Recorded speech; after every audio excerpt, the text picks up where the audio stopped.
ٹھیک ہے چھوڑ دو. عید کی اذان کہاں منع ہے؟ اب تو کچھ بھی نہیں ان کے پلے. اے وہی ہے کہ سورج مشرق تو کڈو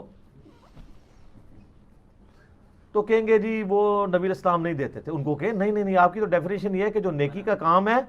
وہ منع نہ ہو تو کر سکتے ہیں، منع نہیں ہے تو کر سکتے. اگر آپ کو دعویٰ ہے ایمان کا، عقیدے کا، تو مجھے دکھاؤ ابو بکر نے منایا، عمر، عثمان، طلحہ، سعد، سعید، زبیر رضوان اللہ علیہ مجمعین نے منایا. صحابہ کا دور جس کے بارے میں پیارے نبی نے فرمایا تھا بہترین دور میرا پھر میرے بعد پھر اس کے بعد، تابعین نے منایا، تبع تابعین نے منایا، محدثین نے منایا، ائمہ دین نے منایا. اپنی طرف سے اگر کچھ کرو گے تو وہ قابل قبول نہیں ہے، چاہے وہ کتنا ہی اچھا کیوں نہ ہو. دیکھو ابھی جمعے کی نماز میں 2 رکعتیں پڑھاؤں گا انشاءاللہ. اگر میں 2 رکعت کے بجائے 3 رکعتیں پڑھا دوں، مان لو گے آپ لوگ؟ میں دلیل یہ دوں، آپ لوگ کہیں بھئی نبی صلی اللہ علیہ وسلم نے 2 رکعتیں جمعے کی پڑھی، مولوی صاحب آپ نے 3 کیوں پڑھائی؟ میں کہتا ہوں 3 سے منع کیا ہے کہیں؟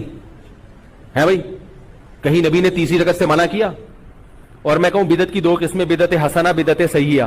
ایک بری بدعت اور ایک اچھی بدعت. یہ اچھی بدعت ہے. میلاد النبی صلی اللہ علیہ وآلہ وسلم کے موقع پر اہل سنت و جماعت حضور نبی کریم علیہ السلام کے میلاد شریف کے حوالے سے عظمت مصطفیٰ کے اظہار کی خاطر حضور کی محبت میں جو معمولات کرتے ہیں، ان معمولات کے اوپر ایک عامۃ الورود، ایک اشکال پیش کیا جاتا ہے. وہ یہ ہے کہ دیکھیں جو میلاد کی محافل جس طریقے سے میلاد آپ کرتے ہیں، کیا نبی صلی اللہ علیہ وآلہ وسلم نے اپنا میلاد اسی طریقے سے منایا ہے؟ کیا صحابہ کرام نے نبی پاک صلی اللہ علیہ وآلہ وسلم کا میلاد اس طریقے سے منایا ہے؟ جب نبی علیہ السلام نے نہیں منایا، حضور علیہ السلام کے صحابہ نے اس طرح میلاد نہیں منایا، تو تم کیوں مناتے ہو؟ یعنی وہ گویا یہ کہنا چاہتے ہیں کہ نبی علیہ السلام اور صحابہ کرام کا اس طریقے سے میلاد نہ منانا یہ منع کی اور اس کے حرام اور ناجائز ہونے کی دلیل ہے. جبکہ ضابطہ کیا ہے، قانون کیا ہے، ہم نے دلائل کے ساتھ اب قانون اور اصول کو سمجھنا ہے کہ کیا واقعتاً یہی اصول اور ضابطہ ہے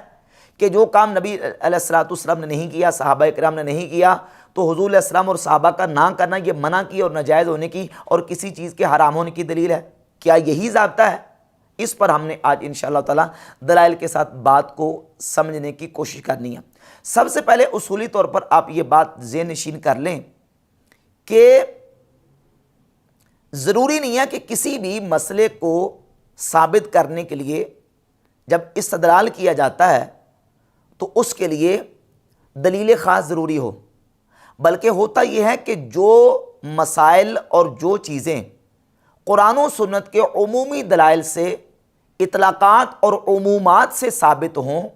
جب تک اس پر کوئی ممانعت کی نص یا دلیل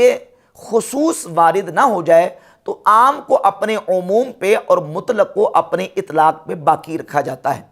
اور یہی صحابہ اکرام رضی اللہ تعالیٰ عنہم کے مزاج سے اور ان کے عمل سے چیز جو ہے وہ ہم تک پہنچی ہے، اور صحابہ اکرام رضی اللہ تعالیٰ عنہم کے عمل سے یہ چیز ثابت ہوتی ہے. مثلا قرآن مجید میں اللہ رب العزت نے سورۃ الفتح کی آیت نمبر 9 میں حکم دیا وَتُعَزِّرُوهُ وَتُوَقِّرُوهُ، نبی کی تعظیم کا، نبی کی توقیر کا حکم دیا. تو قرآن مجید کے اس عام حکم کے مطابق صحابہ کرام رضی اللہ تعالی عنہم نبی پاک صلی اللہ علیہ وآلہ وسلم کی ہر طریقے سے تعظیم کرتے تھے، الا یہ کہ وہ طریقہ جس سے اللہ اور اس کے رسول نے منع کر دیا.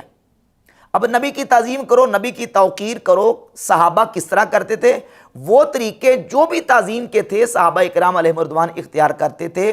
حتیٰ کہ نبی پاک صلی اللہ علیہ وآلہ وسلم کی بارگاہ اقدس میں صحابہ جب آتے، رسول اللہ صلی اللہ علیہ وآلہ وسلم کے تھوک مبارک کو اپنے ہاتھوں پہ لے کے صحابہ اکرام اپنے منہوں پہ مل لیتے تھے. صحیح بخاری میں 2732 نمبر یہ حدیث موجود ہے. حدیبیہ کے موقع پر رسول اللہ صلی اللہ علیہ وآلہ وسلم کے صحابہ نے حضور کے تھوک مبارک کو ہاتھوں پہ لیا اور اپنے منہوں پہ مل لیا. اب یہ نبی پاک علیہ السلام نے کیا ان کو کرنے کا حکم دیا تھا؟ حضور نے ان کو حکم دیا تھا کہ جب میں وضو کا بچا پانی نیچے گراؤں تو تم نے نیچے نہیں گرانے دینا، تم نے اپنے ہاتھوں پہ لے کے میرے تھوک کو اپنے ہاتھوں پہ لے کے اپنے منہوں پہ مال لینا ہے۔ اس کا کوئی ثبوت صحیح تو کجا کوئی ضعیف حدیث بھی ایسی نہیں ہے جس میں نبی پاک علیہ الصلوۃ والسلام نے صحابہ اکرام کو یہ عمل کرنے کا حکم دیا ہو۔ تو پھر صحابہ کیوں کرتے تھے؟ صحابہ ان عمومی دلائل کی بنیاد پہ کرتے تھے کہ نبی کی تعظیم کرنی، نبی کی توقیر کرنی ہے۔ جب تک کہ رسول اللہ صلی اللہ علیہ وآلہ وسلم کسی فعل خاص سے منع نہیں کر دیتے تو تعظیم کا ہر پہلو نبی پاک علیہ الصلوۃ والسلام کی ذات اقدس کے لیے صحابہ اکرام اختیار کرتے تھے۔ حتیٰ کہ سنن ابن ماجہ میں حدیث موجود ہے، 1853 نمبر 1853 نمبر حدیث ہے، سیدنا معاذ ابن جبل رضی اللہ تعالیٰ عنہ جب ملک شام سے رسول اللہ صلی اللہ علیہ وآلہ وسلم کی بارگاہ اقدس میں آئے تو انہوں نے حضور کی تعظیم کے لیے نبی پاک علیہ الصلوۃ والسلام کو سجدہ کر دیا۔ اب حضرت معاذ ابن جبل رضی اللہ تعالیٰ عنہ نے سجدہ کیوں کیا؟ ان عمومی بنیادوں پہ، ان عمومی اصولوں اور ضوابط کی روشنی میں کہ نبی پاک علیہ الصلوۃ والسلام کی تعظیم کرنی ہے، حضور کی توقیر کرنی ہے، اور سرکار دو عالم علیہ الصلوۃ والسلام تعظیم و توقیر کے زیادہ جو ہے وہ حق رکھتے ہیں کہ ایک امتی نبی پاک علیہ الصلوۃ والسلام کی تعظیم و توقیر کرے۔ تو حضرت معاذ ابن جبل رضی اللہ تعالیٰ عنہ نے نبی پاک علیہ الصلوۃ والسلام کو سجدہ کیا۔ پھر نبی کریم علیہ الصلوۃ والسلام نے ان کو منع فرما دیا اور فرمایا کہ اگر ہماری شریعت میں اللہ کے علاوہ کسی دوسرے کو سجدہ جائز ہوتا تو میں عورت کو حکم دیتا کہ وہ اپنے شوہر کو سجدہ کرے، لیکن ہماری شریعت میں اللہ کے علاوہ کسی دوسرے کو سجدہ کرنا جائز نہیں۔ تو اب اس فعل مخصوص سے نبی پاک علیہ الصلوۃ والسلام نے منع کر دیا تو وہ کام منع ہو گیا۔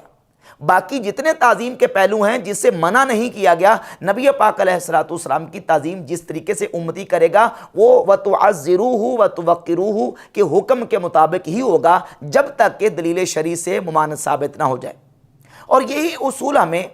دیگر دلائل سے ملتا ہے۔ اب جہاں تک بات ہے کہ نبی علیہ السلام نے نہیں کیا، صحابہ اکرام نے نہیں کیا، اس پر تو بحمد اللہ ہمارے پاس دلائل موجود ہیں کہ نبی پاک علیہ الصلوۃ والسلام نے خود اپنا میلاد بیان کیا، صحابہ اکرام نے نبی پاک علیہ الصلوۃ والسلام کی آمد کی خوشی میں شکرانے کی محفلیں کی۔ اس کے اوپر ہم جو نا وہ اللہ کے فضل و کرم سے دلائل رکھتے ہیں، لیکن ہم نے بات یہ کرنی کہ اگر صحابہ نے نہ بھی کیا ہو، نبی پاک علیہ الصلوۃ والسلام کی ذات اقدس نے ایک عمل نہ بھی کیا ہو، تو کیا ضابطہ یہی ہے کہ نہ کرنا یہ ممانعت کی دلیل ہے، نہ کرنا یہ عدم جواز کی دلیل ہے؟ جبکہ علماء فقہاء اپنی کتابوں میں یہ بات لکھ چکے ہیں کہ الفعل يدل علی الجواز وعدم الفعل لا يدل علی المنع۔ امام ابن حجر عسقلانی فتح الباری شرح صحیح بخاری کی جلد نمبر 9 کے صفحہ 16 پر یہ ضابطہ اور قانون لکھ چکے ہیں، اور فتح القدیر میں شرح ہدایہ میں امام ابن الحمام رحمہ اللہ یہ قانون اور ضابطہ لکھ چکے ہیں کہ کرنا یہ جواز کی دلیل ہے، نہ کرنا یہ منع کی دلیل نہیں ہے۔ اور پھر صحیح بخاری میں 4986 نمبر حدیث ہے، جس وقت سیدنا ابو بکر صدیق رضی اللہ تعالیٰ عنہ کے دور خلافت میں قرآن کے قاری اور حافظ شہید ہوتے جا رہے تھے، تو سیدنا عمر رضی اللہ تعالیٰ عنہ نے مشورہ دیا کہ آپ قرآن کے حفاظ کو، قاریوں کو جمع کریں اور قرآن مجید کو جمع کر کے ایک کتابی شکل میں آپ ترتیب دے دیں۔ تو حضرت ابو بکر صدیق رضی اللہ تعالیٰ عنہ کے دور میں یہ اشکال پیش کر کے رد ہو چکا۔ سیدنا ابو بکر صدیق رضی اللہ تعالیٰ عنہ نے کہا، اے عمر کیف تفعل شیئا لم یفعلہ رسول اللہ صلی اللہ علیہ وآلہ وسلم، تم وہ کام کیسے کرو گے جو کام رسول اللہ صلی اللہ علیہ وآلہ وسلم نے نہیں کیا؟ تو اب حضرت عمر نے کیا جواب دیا؟ کون عمر؟ جن کی زبان پر حق بولتا ہے وہ عمر حضرت ابو بکر صدیق رضی اللہ تعالیٰ عنہ کی بارگاہ میں یہ جواب دیتے ہیں کہ ہاذا واللہ خیر، اے ابو بکر اللہ کی قسم یہ کام اچھا ہے، یہ کام خیر کا ہے۔ یعنی حضرت عمر مان رہے ہیں کہ رسول اللہ نے نہیں کیا، کرنے کا حکم نہیں دیا، لیکن ہاذا واللہ خیر، اللہ کی قسم یہ کام اچھا ہے، باوجود اس کے کہ نبی پاک علیہ الصلوۃ والسلام نے نہیں کیا، نہ کرنے کا حکم دیا، لیکن اس کے باوجود حضرت عمر کہہ رہے ہیں یہ کام اچھا ہے۔ تو اب حضرت صدیق اکبر رضی اللہ تعالیٰ عنہ کہتے ہیں لم یزل عمر یراجعنی حتی شرح اللہ صدری، عمر مجھے کہتے رہے حتیٰ کہ اللہ نے میرا سینہ کھول دیا۔ یعنی میں نے عمر کی بات سے اتفاق کر لیا کہ یہ کام اگرچہ نبی پاک علیہ الصلوۃ والسلام نے نہ کیا، نہ کرنے کا حکم دیا، لیکن کام اچھا ہے۔ پھر دونوں حضرت زید بن ثابت رضی اللہ تعالیٰ عنہ کے پاس گئے تو حضرت زید رضی اللہ تعالیٰ عنہ نے بھی یہی کہا کیف تفعلون شیئا لم یفعلہ رسول اللہ صلی اللہ علیہ وآلہ وسلم، اے ابو بکر و عمر رضی اللہ تعالیٰ عنہما، تم وہ کام کیسے کرو گے جو کام نبی پاک صلی اللہ علیہ وآلہ وسلم نے نہیں کیا؟ تو پھر ابو بکر صدیق رضی اللہ تعالیٰ نے کہا کہ اے زید ٹھیک ہے لیکن اللہ کی قسم یہ کام اچھا ہے، یہ کام اچھا ہے، کر لینا چاہیے۔ تو اس بات پر تمام صحابہ اکرام کا اتفاق ہو گیا کہ حضور نے کیا نہیں، نہ کرنے کا حکم دیا، لیکن کام چونکہ اچھا ہے اس لیے اس کو کر لینا چاہیے۔ تو اب صحابہ اکرام کے دور میں یہ اشکال، یہ ایراد پیش ہوا، اور پیش ہونے کے بعد رد ہو گیا، اور صحابہ اکرام نے اتفاق کر لیا کہ ایک کام نبی پاک صلی اللہ علیہ وآلہ وسلم کی ذات اقدس نے نہ بھی کیا ہو تو نہ کرنا یہ منع کی دلیل نہیں ہے، جبکہ اس کام کے اندر خیریت موجود ہو، خیر ہو، بلائی ہو، اور اس میں اس کام کے اندر جو ہے وہ حکمت بھی ہو، دین کا فائدہ بھی ہو، سنت کو، دین کو تقویت ملتی ہو، اور اس سے ایمان کو مضبوطی اور ایمان کو تقویت ملتی ہو، تو وہ کام کرنا ناجائز نہیں ہوتا۔ یہ ہے ضابطہ، یہ ہے قانون، اور یہ ہے اصول، اور اس کے ساتھ ساتھ پھر احادیث موجود ہیں۔ خود نبی پاک صلی اللہ علیہ وآلہ وسلم نے باقاعدہ طور پہ اس بات کی ترغیب ارشاد فرمائی کہ جس نے اسلام میں کسی اچھے کام کو ایجاد کیا۔ صحیح مسلم میں 2351 نمبر حدیث ہے، اور اس حدیث کا پس منظر بھی میں آپ کے سامنے پیش کر دیتا ہوں تاکہ وہ لوگ جو کہتے ہیں یہ پیچھے سے حدیث نہیں پڑھتے، جس طرح مرزا جلمی کہتا ہے یہ آدھی حدیث پڑھتے ہیں، پچھلا واقعہ بیان نہیں کرتے، اور وہ واقعہ یہ ہے کہ نبی پاک علیہ الصلوۃ والسلام نے صحابہ کرام کو صدقے کی ترغیب دی۔ ایک صحابی نے صدقہ دینے میں پہل کی، اور وہ اپنا بہت سارا مال نبی پاک علیہ الصلوۃ والسلام کی بارگاہ اقدس میں لے کے آئے، تو نبی پاک علیہ الصلوۃ والسلام نے اس موقع پر خوش ہو کے یہ ارشاد فرمایا کہ من سن فی الاسلام سنتا حسنتا فلہ اجرھا، جس نے اسلام میں کسی اچھی سنت کو جاری کیا۔ یہ مرزا جلمی کا ترجمہ ہے، جبکہ یہاں سنہ یا سنو کا ترجمہ یہ ہے کہ جس نے اسلام میں کسی اچھے طریقے کو ایجاد کیا، کیونکہ سنہ یا سنو جو ہے وہ حدیث کی روشنی میں، لغت کی روشنی میں اس معنی میں استعمال ہوتا ہے کہ یعنی کسی چیز کا آغاز کرنا۔ سنہ اے ابتداء، احدثا، اوجدا، یعنی کسی چیز کو ایجاد کرنا، کسی چیز کو جو ہے وہ نئے سرے سے پیدا کرنا، اس کا آغاز کرنا، اس کی ابتدا کرنا۔ جس نے کسی اچھے طریقے کا اسلام میں جو ہے اس کو ایجاد کیا، اس کی ابتدا کی اور اس کو شروع کیا، فلاح اجرھا، اس کو اس کا اجر ملے گا، وَأَجْرُ مَنْ عَمِلَ بِهَا بَعْدَهُ مِنْ غَيْرِ أَنْ يَنْقُصَ مِنْ أُجُورِهِمْ شَيْءٍ، اور فرمایا کہ جتنے لوگ اس اچھا طریقہ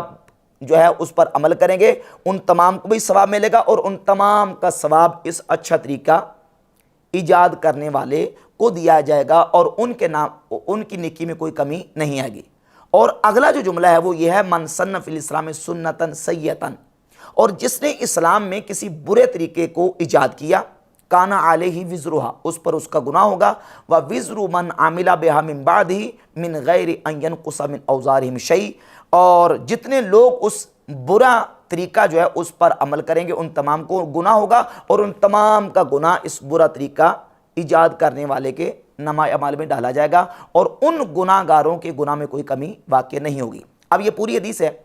اب اس حدیث میں ایک ہیرا پھیری مرزا جیلمی اور اس طرح جو اہل سنت کے مخالفین وہ یہ کرتے ہیں، وہ کہتے ہیں دیکھیں یہاں جو ہے نا وہ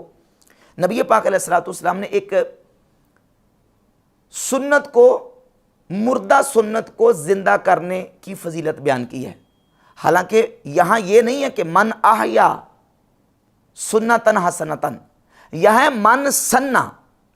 سنہ فی الاسلام میں سنتن حسنتن، اور سنت کا یہاں جو سنہ کا معنی ہے وہ ہے احدثا، اوجدا، ابتداء، یعنی کسی نے شروع کیا اور کسی نے کو کام آغاز کیا، اور اس کی دلیل صحیح بخاری کے اندر 3335 نمبر حدیث ہے، وہاں بھی سنہ کا لفظ استعمال ہوا۔ نبی پاک صلی اللہ علیہ وآلہ وسلم نے ارشاد فرمایا کہ جو بھی دنیا میں شخص ظلماً قتل کیا جاتا ہے تو ہر اس قتل کا گناہ آدم علیہ السلام کے اس بیٹے کے نامہ اعمال میں لکھ دیا جاتا ہے۔ اول من سن القتل، جس نے سب سے پہلے قتل کا طریقہ شروع کیا، جس نے سب سے پہلے قتل کا طریقہ ایجاد کیا، جس نے سب سے پہلے قتل کے طریقے کی ابتدا کی۔ یہاں سنہ جو ہے وہ بمعنی احدثا، اوجدا، ابتدا کے معنی میں استعمال ہوا۔ اور اسی طرح صحیح بخاری کے اندر ایک دوسری حدیث ہے، نبی پاک صلی اللہ علیہ وآلہ وسلم کے صحابی حضرت خبیب رضی اللہ تعالی عنہ جس وقت مشرکین نے ان کو قید کر لیا اور سولی دینے لگے، سلیب پہ لٹکانے لگے، تو انہوں نے کہا کہ مجھے 2 رکعت نماز پڑھ لینے دے، حضرت خبیب رضی اللہ تعالیٰ عنہ۔ اب سیدنا خبیب رضی اللہ تعالیٰ عنہ نے 2 رکعت جب پڑھنے کا ارادہ کیا اور یہ ان کو کہا کہ مجھے پڑھ لینے دو، یہ جو 2 رکعت پڑھنے کا طریقہ امام بخاری ذکر فرماتے ہیں کہ کانا خبیب ہوا سن الرکعتین لکل امرئ مسلم قتل صبرا، کہ سولی پر لٹکنے سے پہلے یا مظلوماً قتل ہونے سے پہلے 2 رکعت نماز پڑھنے کا طریقہ سب سے پہلے سیدنا خبیب رضی اللہ تعالیٰ عنہ نے ایجاد کیا۔ اب یہاں سنہ کا معنی بھی جو ہے وہ ایجاد کرنے کے معنی میں اور جو ہے وہ احداث کرنے کے معنی میں استعمال ہوا، اور سنن ابی داؤد میں 506 نمبر حدیث ہے، سیدنا معاذ ابن جبل رضی اللہ تعالیٰ عنہ نبی پاک صلی اللہ علیہ وآلہ وسلم کی بہت بڑے جلیل القدر صحابی ہیں، وہ آئے تو نبی پاک علیہ الصلوۃ والسلام نماز پڑھا رہے تھے، کچھ رکعتیں گزر گئی تھیں، یہ حضرت معاذ رضی اللہ تعالیٰ عنہ آئے، ان کی کچھ رکعتیں رہتی تھیں، حضور کے سلام پھیرنے کے بعد انہوں نے کھڑے ہو کے تو اپنی باقی رکعتیں پوری کر لیں، تو نبی پاک علیہ الصلوۃ والسلام نے صحابہ کرام رضی اللہ تعالیٰ عنہم سے فرمایا قد سن لکم معاذ فہکذا فافعلوا، معاذ نے تمہارے لیے آج ایک نیا طریقہ ایجاد کیا ہے، اسی طریقے سے تمہاری رکعتیں رہ گئی ہوں تو تم اسی طریقے سے ایسے کر لیا کرو۔ یہاں بھی سنہ جو ہے وہ کس معنی میں استعمال ہوا؟ ابتدا کرنے کے اور ایجاد کرنے کے معنی میں استعمال ہوا، اور پھر اس حدیث کے اندر جو سیاق و سباق پورا مکمل آپ دیکھ لیں اس سے بھی بالکل واضح ہوتی ہے کہ اسلام میں جس نے اچھا طریقہ ایجاد کیا اس کو اس کا ثواب ملے گا، اور اگلا جملہ یہ ہے من سن فی الاسلام سنتن سیئتن، جس نے اسلام میں کوئی برا طریقہ ایجاد کیا۔ اب مرزا جلمی اور اس طرح کے لوگ وہ کہتے ہیں دیکھیں جی کہ وہاں کس صحابی نے کوئی نیا طریقہ ایجاد کیا تھا؟ وہاں تو صحابی نے صدقہ کیا تھا، اور صدقہ کرنا کوئی نیا طریقہ تو نہیں ہے نا، تو اس کا مطلب یہ ہے کہ یہاں مراد یہ ہے کہ جس نے کسی اچھے طریقے جو پہلے سے اچھا طریقہ ڈکلیئر ہو چکا ہے یا پہلے سے سنت طے ہو چکی ہے اس کو جاری کیا تو اس کو اس کا ثواب ملے گا، جبکہ حقیقت یہ ہے کہ ایسے نہیں ہے، بلکہ یہاں واقعہ خاص ہے، لیکن اس خاص واقعہ پر نبی پاک صلی اللہ علیہ وآلہ وسلم نے ایک عمومی قاعدہ اور ضابطہ بیان کر دیا، ورنہ سوال یہاں یہ ہے کہ اس موقع پر یا اس مجلس میں کون سا صحابی تھا جس صحابی نے کو برا طریقہ ایجاد کیا تھا یا برا طریقہ رائج اور جاری کیا تھا؟ کوئی بھی نہیں، جبکہ نبی پاک علیہ الصلوۃ والسلام نے اس موقع پر یہ فرمایا کہ جس نے اسلام میں کسی برے طریقے کو ایجاد کیا، وہاں تو کسی صحابی نے برا طریقہ ایجاد نہیں کیا، تو حضور نے یہ جو ضابطہ بیان کیا یہ ایک عمومی اور قاعدہ کلیہ کے طور پر یہ ضابطہ بیان فرما دیا کہ من سن فی الاسلام سنتن حسنتن فلہ اجرھا، جس نے اسلام میں کوئی اچھا طریقہ ایجاد کیا اس کو اس کا ثواب ملے گا، ومن سن فی الاسلام سنتن سیئۃ کان علیہ وزرھا، اور جس نے اسلام میں کسی برے طریقے کو ایجاد کیا اس پر اس کا وبال اور اس پر اس کا گناہ ہوگا۔ تو یہ ایک عمومی ضابطہ اور قاعدہ قانون تھا جس کے مطابق یہ بات بالکل واضح ہوتی ہے کہ اگرچہ کام نبی پاک صلی اللہ علیہ وآلہ وسلم کی ذات اقدس نے یا صحابہ کرام رضی اللہ تعالی عنہم نے نہ بھی کیا ہو تو نہ کرنا یہ منع کی دلیل نہیں ہے، بلکہ جو ہے وہ اس سے منع جب تک نہ کیا گیا ہو اس وقت تک ممانعت ثابت نہیں ہو سکتی۔ اب وہ ممانعت کے لیے کون کون سے صیغے ہیں، کون کون سے الفاظ ہیں، وہ ایک پوری تفصیل موجود ہے۔ اب جب ہم یہ کہتے ہیں کہ نہ کرنا یہ منع کی دلیل نہیں ہے تو اس پر کچھ اشکالات اور ارادات پیش کیے جاتے ہیں۔ وہ کہتے ہیں دیکھیں جی آپ یہ کہتے ہیں کہ منع نہیں ہے تو جائز ہے، تو پھر آپ اس طرح کریں مغرب کی نماز کے 3 فرض ہیں تو آپ 4 پڑھ لیا کریں، کیونکہ منع نہیں ہے تو لہٰذا 4 پڑھنا بھی جائز ہے۔ آپ 1 رکعت میں 2 سجدے کرتے ہیں 3 سجدے کر لیا کریں کیونکہ منع نہیں ہے۔ آپ قیام میں قرات کرتے ہیں آپ رکوع میں بھی قرات کر لیا کریں کیونکہ منع نہیں ہے تو جائز ہے۔ تو اس کا جواب یہ ہے کہ یہ منع ہے۔ منع کس طرح؟ منع اس طرح کہ ہر وہ کام جو سنت طریقے کو تبدیل کر دے، سنت طریقہ اس سے چینج ہو جائے اور سنت ختم کر کے اس میں چینجنگ اور تبدیلی واقع ہو جائے تو وہ کام کرنا بدعت اور گناہ کہلاتا ہے، وہ کام کرنا جائز نہیں ہے۔ اب جب ہم شریعت کے احکامات کو دیکھتے ہیں جہاں 2 4 5 10 15 کسی بھی چیز کا فگر بیان کر دیا گیا، اس کا باقاعدہ سے عدد بیان کر دیا گیا، تو عدد جو ہے یہ معلوم و متعین گنتی کے لیے استعمال ہوتا ہے۔ جب ہم 2 کہتے ہیں تو مراد 1 کے بعد اور 3 سے پہلے، اور جب 3 کہتے ہیں تو مراد 2 کے بعد اور 4 سے پہلے۔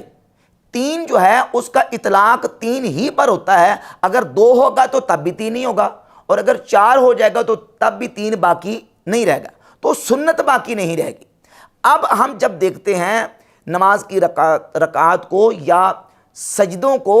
تو ایک رکعت میں شریعت نے جو مشروع سجدے کیے ہیں وہ 2 ہیں۔ اگر ہم 3 کریں گے تو پھر بھی 2 نہیں رہیں گے،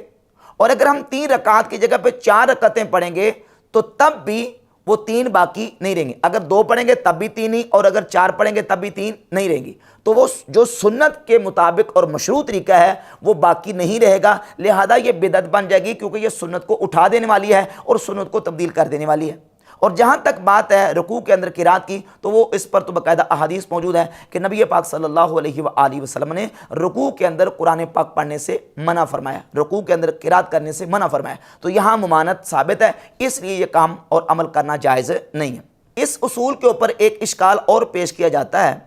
کہ آپ کہتے ہیں کہ منع نہیں ہے تو جائز ہے، تو پھر آپ نماز عید کے لیے اذان بھی پڑھوایا کریں، کیونکہ نماز عید کے لیے اذان پڑھنا منع نہیں ہے، کہیں بھی اس کی ممانعت نہیں ہے، لہذا نماز عید کے لیے اذان بھی پڑھوایا کریں، جبکہ نماز عید کے لیے آپ اذان نہیں پڑھتے، تو اذان کیوں نہیں پڑھتے پھر آپ اذان بھی دلوایا کریں؟ تو اس کا جواب یہ ہے کہ نماز عید کے لیے اذان منع ہے۔ اب اس کا جو نا وہ سوال اس کے اوپر ہوگا کہ منع کہاں لکھا ہے، تو اس کا جواب یہ ہے کہ ہمارے فقہاء نے اصولیین نے ممانعت کے لیے 5 صیغوں کا استعمال کیا ہے کہ جب قرآن و حدیث میں 5 قسم کے صیغے استعمال ہوں تو اس سے ممانعت ثابت ہوتی ہے، کسی چیز کی نہی ثابت ہوتی ہے۔ نمبر 1، جب لفظ لا فعل مضارع مخاطب کے اوپر داخل ہو، اسماء کے اوپر داخل ہو، تو اس سے نہی اور ممانعت ثابت ہوتی ہے۔ نمبر 2، لفظ حرمت، مادہ حرمت کے جتنے مشتقات ہیں، یعنی حرما، حرما، یحرمو، یحرمو، یہ جتنے مشتقات ہیں جہاں استعمال ہوتے ہیں اس سے حرمت ثابت ہوتی ہے۔ لفظ نہیں کے جتنے مادے کے مشتقات ہیں، نہا، نہیا، ینہا، ینہا وغیرہ، یہ سارے کے سارے جو اس کے مشتقات ہیں اس سے ممانعت ثابت ہوتی ہے۔ اور اس کے علاوہ جہاں حلت کی نفی کی جائے، کسی چیز کی حلت کی نفی کر دی جائے، وہاں بھی ممانعت ثابت ہوتی ہے۔ اور اسی طریقے سے جہاں تحذیر کا صیغہ استعمال ہوتا ہے وہاں کسی چیز کی ممانعت ثابت ہوتی ہے، اس کی نہی ثابت ہوتی ہے۔ اب جب ہم دیکھتے ہیں کتب احادیث میں بہت ساری احادیث ایسی ہیں کہ جہاں لفظ لا کے ساتھ کسی چیز کی نہی اور ممانعت کو بیان کیا گیا ہے، مثال کے طور پہ صحیح بخاری میں 586 نمبر حدیث ہے، نبی پاک صلی اللہ علیہ وآلہ وسلم نے فرمایا لا صلاۃ بعد الصبح حتی ترتفع الشمس، نماز فجر کے بعد کوئی نماز نہیں حتیٰ کہ سورج نکل آئے، ولا صلاۃ بعد العصر حتی تغیب الشمس، اور نماز عصر کے بعد کوئی نماز نہیں حتیٰ کہ سورج غروب ہو جائے۔ یہاں لا صلاۃ دونوں مقامات پہ استعمال ہوا، صحیح بخاری میں اور صحیح مسلم میں بھی یہ حدیث موجود ہے۔ نبی پاک صلی اللہ علیہ وآلہ وسلم نے اس سے نماز فجر کے بعد اور نماز عصر کے بعد نفلی نماز کی ممانعت بیان فرما دی، اور اس سے نہیں ثابت ہوتی ہے۔ اب ہم جب دیکھتے ہیں نماز عید کے لیے اذان کے مسئلے کو، تو صحیح مسلم میں 2048 نمبر حدیث ہے، سیدنا جابر رضی اللہ تعالیٰ عنہ فرماتے ہیں لا اذان للصلاۃ یوم الفطر، فرماتے ہیں نماز عید الفطر کے لیے اذان نہیں ہے، لا اذان للصلاۃ یوم الفطر،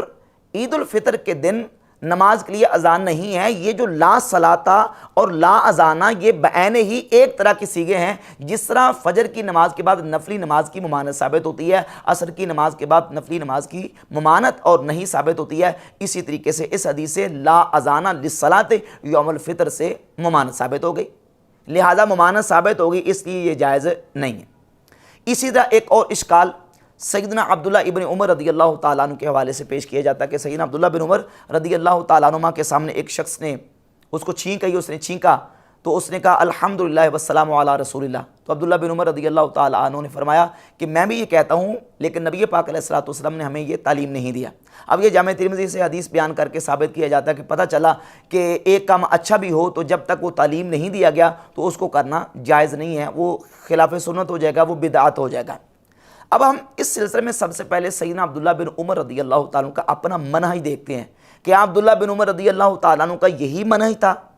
کہ وہ دعاؤں میں اور الفاظ میں، دعاؤں کے اندر، دعائے معصورہ اور وظائف کے اندر الفاظ کا اضافہ کرنے کو بدعت قرار دیتے تھے اور اس کو منع اور ناجائز قرار دیتے تھے۔ تو جب کتب احادیث کو ہم کھولتے ہیں تو عبداللہ بن عمر رضی اللہ تعالیٰ عنہ کا خود اپنا منہج یہ ہے کہ وہ خود ادعیہ معصورہ کے اندر اپنی طرف سے الفاظ ایڈ کرنے کو، اضافہ کرنے کو بدعت نہیں سمجھتے تھے، بلکہ وہ خود کرتے تھے، وہ خود یہ کام کرتے تھے۔ سنن ابی داؤد میں 971 نمبر حدیث ہے، عبداللہ بن عمر رضی اللہ تعالیٰ عنہ نبی پاک علیہ الصلوۃ والسلام کا تعلیم کردہ سنت تشہد بیان کرتے ہوئے فرماتے ہیں اشہد لا الہ الا اللہ، کہتے ہیں زدت فیہا وحدہ لا شریک لہ،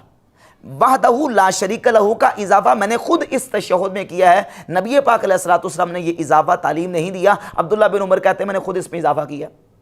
اس کے علاوہ صحیح مسلم میں حدیث موجود ہے 2811 نمبر، سیدنا عبداللہ بن عمر رضی اللہ تعالیٰ عنہ نبی پاک علیہ الصلوۃ والسلام کا تعلیم کردہ تلبیہ بیان کرتے تھے کہ حضور علیہ الصلوۃ والسلام نے تلبیہ یہ تعلیم فرمایا،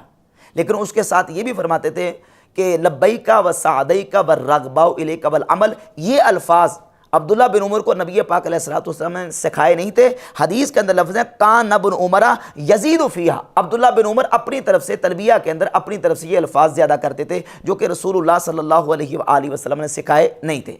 تو عبداللہ بن عمر کا منہج کیا ثابت ہوا کہ وہ ادعیہ معصورہ کے اندر اور اللہ کے ذکر کے اندر اپنی طرف سے الفاظ ایڈ کرنے کو وہ جائز سمجھتے تھے، خود کرتے تھے۔ اب سیدنا عبداللہ بن عمر کے سامنے جس شخص نے چھینکا تو آپ نے کہا کہ ہمیں نبی پاک علیہ الصلوۃ والسلام نے الحمدللہ کے ساتھ والسلام علی رسول اللہ کے الفاظ تعلیم نہیں دیے، تو یعنی اس سے وہ اس کو بدعت سمجھ رہے تھے۔ کیا یہ جو حدیث ہے یہ حدیث درجہ صحت کو پہنچتی ہے، حدیث صحیح ہے، اور اس کی سند کے اوپر جو کیا کلام ہے اس پر کلام کرتے ہوئے امام بہقی نے اپنی کتاب شعب الایمان کی جلد نمبر 7 کے صفحہ 24 اور 25 پر حدیث نمبر 9326، 9325، 26 اور 27 تین سندوں کے ساتھ اس حدیث کو بیان کیا۔ پہلی دو سندیں جو لے کے آئے ہیں ان دو سندوں کے اندر بالکل اس کے الٹ ہے، یہ جامع ترمذی کی روایت ہے اس کے الٹ ہے، اور اس میں یہ ہے کہ عبداللہ بن عمر کے سامنے اس نے چھینکا اور الحمدللہ کے ساتھ والسلام علی رسول اللہ نہیں کہا، تو آپ نے فرمایا کہ تم نے نبی پاک علیہ الصلوۃ والسلام پہ سلام کیوں نہیں پڑھا، کاش کہ تو مکمل کر دیتا اور یہ کہتا کہ الحمدللہ والسلام علی رسول اللہ، یعنی کاش کہ تو اس کو مکمل کرتا، کاش کہ تو اس کو پورا کرتا اور تو نبی پاک علیہ الصلوۃ والسلام کی ذات اقدس پہ سلام بھی پڑھتا۔ دو سندیں یہ ہیں، اور تیسری سند 9327 جو ہے اس میں اگلے الفاظ ہے جامع ترمذی والے کہ تو نے سلام کیوں پڑھا ہے۔ پہلی دو سندوں میں یہ ہے کہ تو نے پڑھا کیوں نہیں ہے، اور تیسری سند میں یہ ہے کہ تو نے کیوں پڑھا ہے۔ تو اب ان تینوں سندوں کو ذکر کرنے کے بعد امام بہقی لکھتے ہیں الاسنادان الاولان اصح من روایات زیاد بن ربیع، دونوں سندیں پہلی وہ زیاد بن ربیع کی سند سے زیادہ صحیح ہیں، اور وفیہما دلالت علی خطأ روایات ابن ربیع، کہتے ہیں ابن ربیع کی روایت کی خطا پر اس میں دلالت ہے۔ وقد قال البخاری فیہ نظر، اور امام بخاری رحمۃ اللہ تعالی علیہ نے کہا کہ زیاد بن ربیع میں نظر ہے، یعنی امام بخاری نے زیاد بن ربیع کے اوپر جرح کی ہے۔ تو یہ سیدنا عبداللہ بن عمر رضی اللہ تعالیٰ عنہ کا منہج جو ہے اس حدیث سے بالکل واضح ہو جاتا ہے کہ وہ بھی الفاظ میں اضافہ کرنے کو جائز سمجھتے تھے، بلکہ صحیح بخاری میں 799 نمبر حدیث ہے کہ نبی پاک علیہ الصلوۃ والسلام کے صحابی نے نماز میں